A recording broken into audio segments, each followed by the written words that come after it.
Ethan, where are you right now? You had better be out job hunting. Don't make me chase you down again. I'm out. I told you I had a meeting related to my job, which I already have, and thus don't need to hunt for a new one.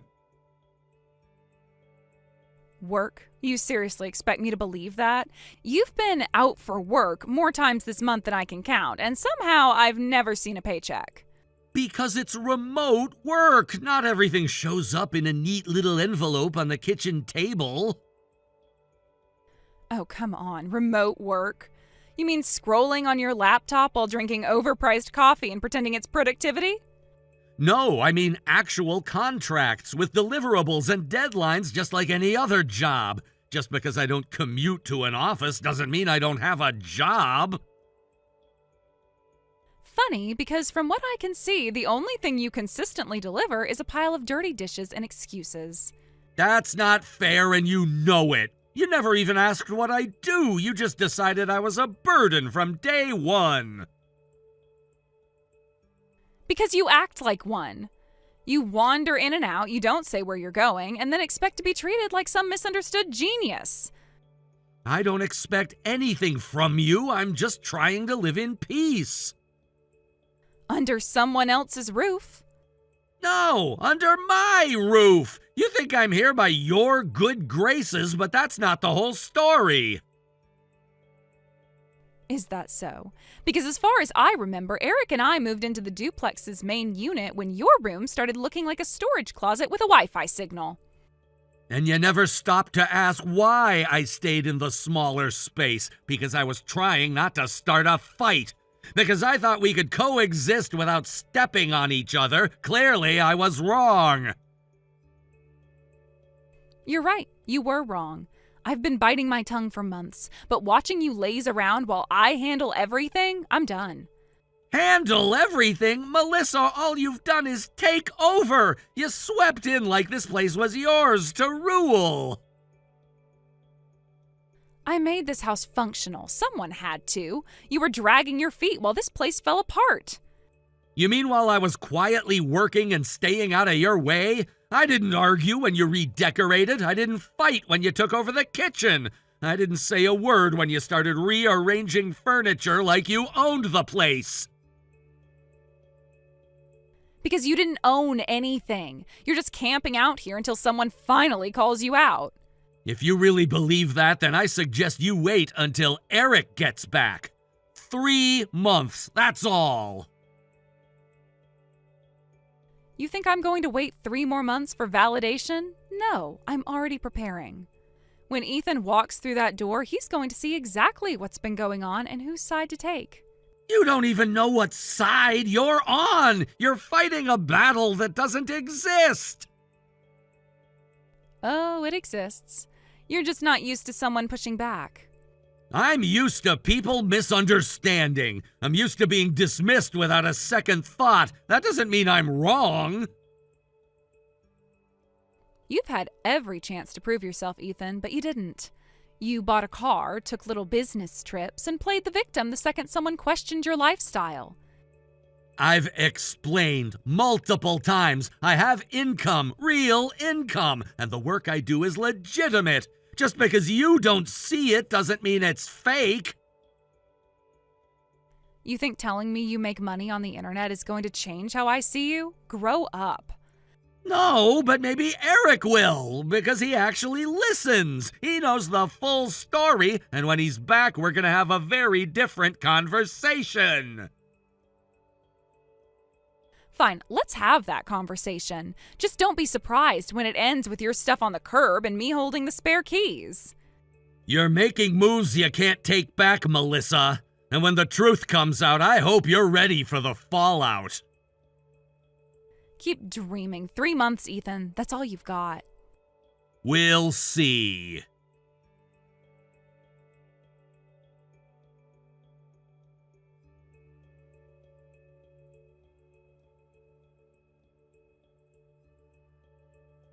Melissa, what the hell happened to my room? I just got back and everything's gone. The bed, the desk, all my clothes, even the rug is gone. The only thing left is some passive-aggressive memo you taped to the floor. Care to explain?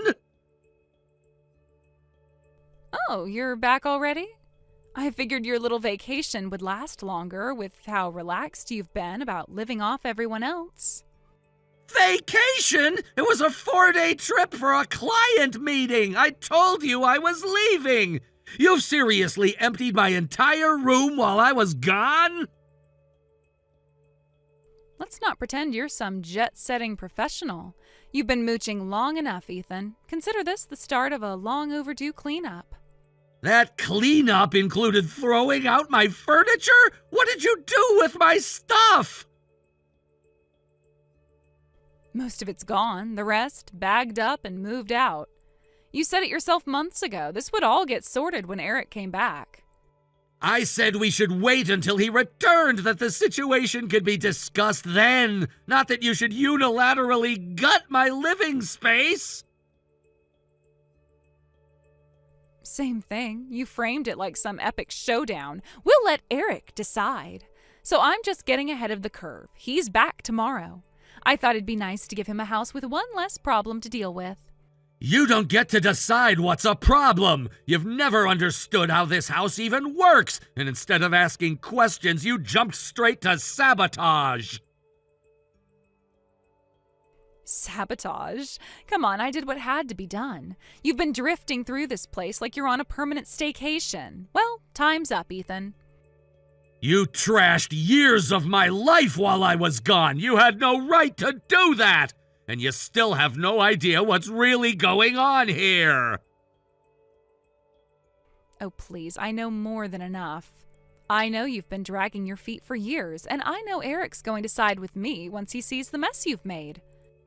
That's the thing. You think you know, but you don't. You've been working off a story you wrote in your head. It's not even close to the truth.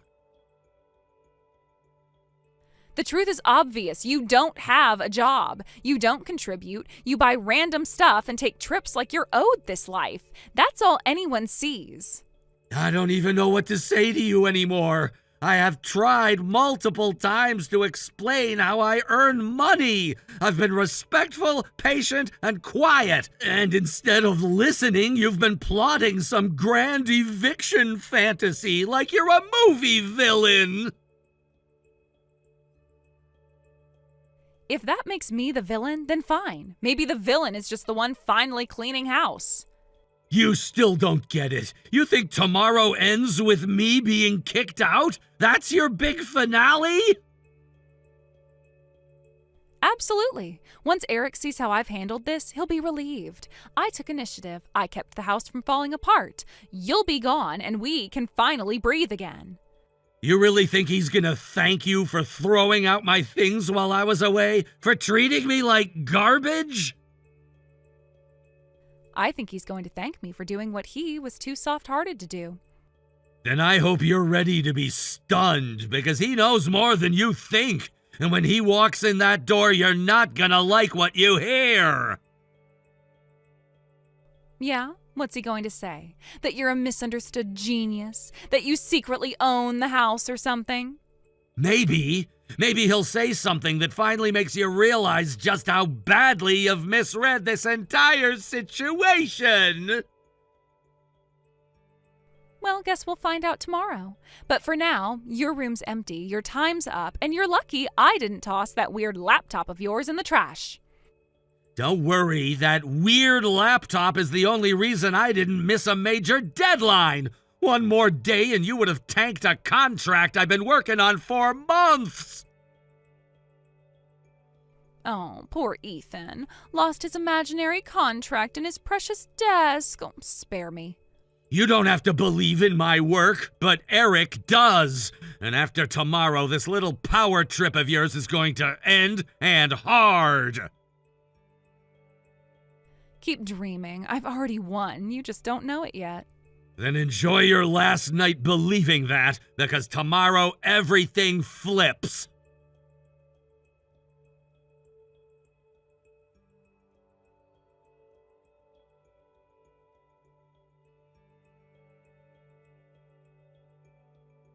Ethan, are you there? I really need to talk to you.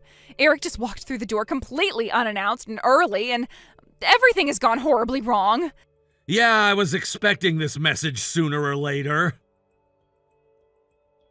He's furious, Ethan. I've never seen him like this in all the years I've known him. The moment he realized your room was empty, he looked at me like I'd set the place on fire. He demanded an explanation, and when I told him I had cleared it out because you were leaving anyway, he nearly shouted. I warned you this wasn't gonna go the way you thought. He said this house was never meant for us. He said it was always supposed to be for you and whoever you decided to build a life with. And I just stood there, stunned, because I thought this was his house. That we were living here because it belonged to him. That's been your assumption from the beginning, yeah, but you never actually asked now, did you? Why would I ask something like that? He's the older brother. Isn't it normal to think the house would be in his name? It might be normal to think that, but the reality is different. The house is legally mine. It's been that way for years.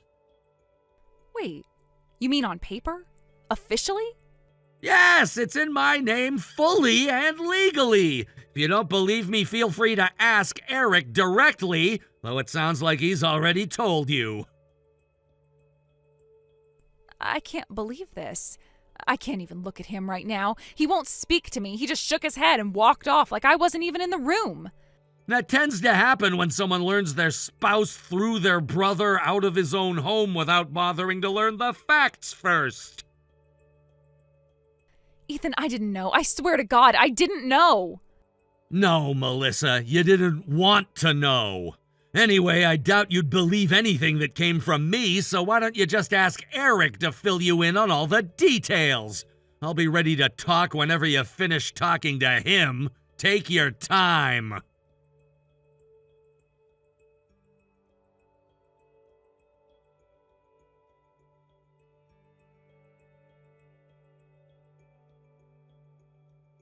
Ethan, I just finished talking to Eric. I don't even know where to begin. Then don't try to start from the middle. Just ask whatever it is you need to understand. He told me everything about the family, about you.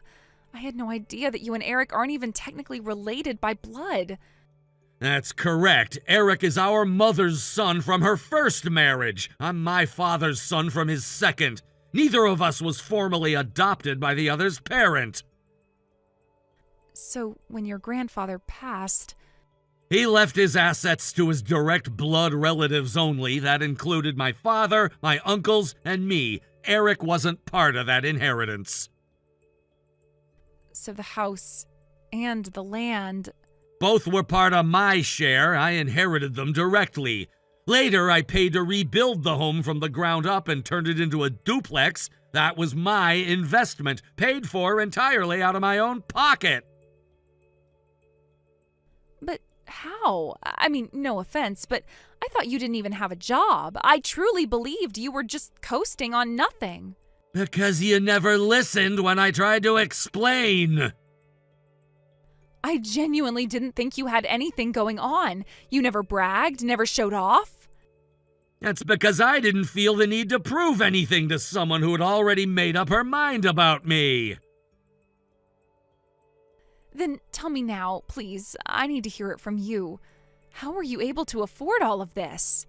My main source of income is passive. I've invested in dividend-paying stocks and rental properties over the last 10 years. That covers a lot, but I also have a side business. What kind of business?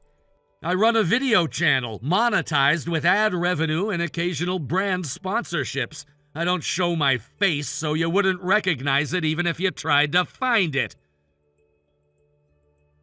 You're telling me you make money just from posting videos? That's how the internet works now, Melissa. There's a whole economy built around it, and I've been doing it long enough to know how to make it sustainable. How much do you actually make? On average, my total income across all sources is about $300,000 per year. 300,000? Ethan, are you serious? Dead serious. You can check the tax filings if you don't believe me.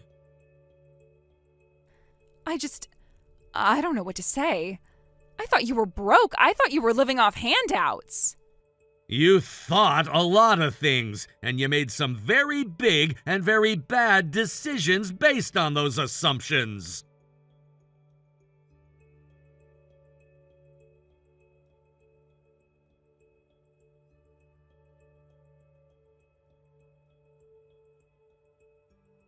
Ethan, we need to talk right now. I just got off the phone with some creepy lawyer. Eric is actually divorcing me. Like, he's for real about this.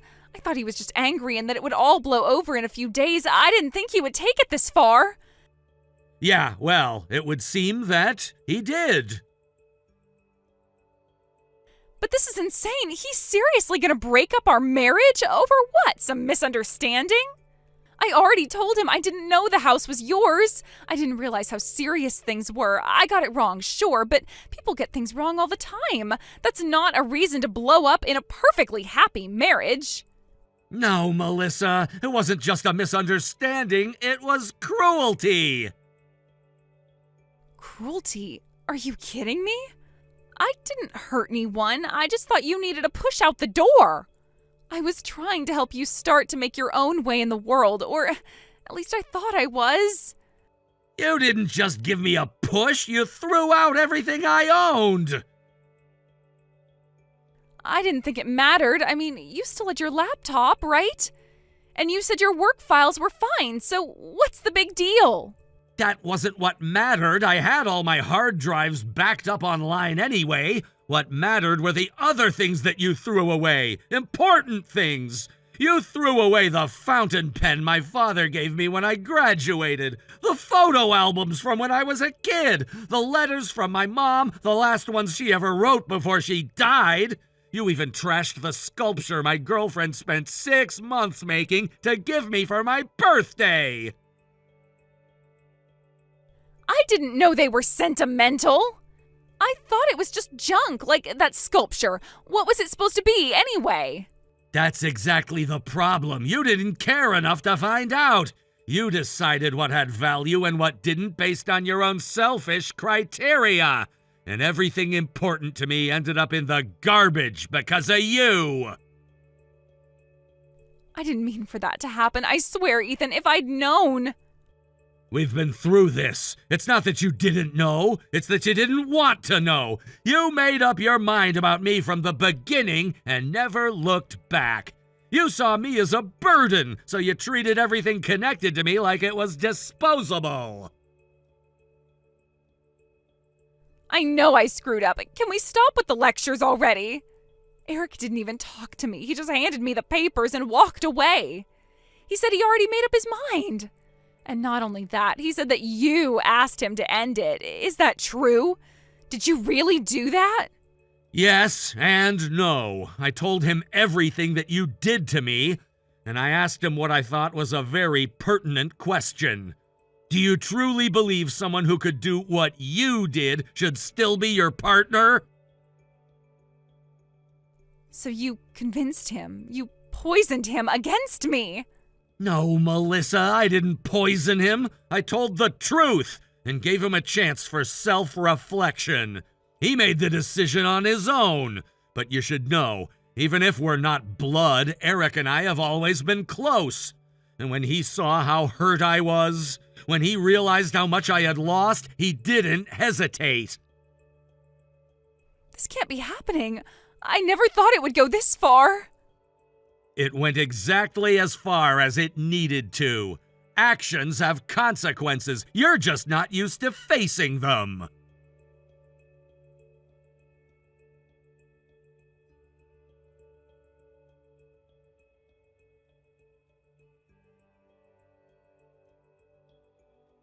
A week after the divorce was finalized, Melissa packed her things and left. She went back to her hometown, though I doubt it felt anything like home. Her parents insisted she pay back the $50,000 in damages for the things of mine she destroyed, even if it takes her years. And honestly, I hope it does. I didn't ask for revenge, I asked for accountability. She made choices, and for once she didn't get to wiggle out of the consequences. The house we shared, the one she tried to claim and then wreck, is gone. We all agreed it held too much bitterness to rebuild in those same walls, so we sold it. Now, Eric, our parents, my fiancé, and I are designing something new. A home without pretense and without poison. The irony, it took everything falling apart to finally feel like things are coming together. Melissa's gone, and none of us miss her. Thank you for watching. Please subscribe and hit the like button. See you next time.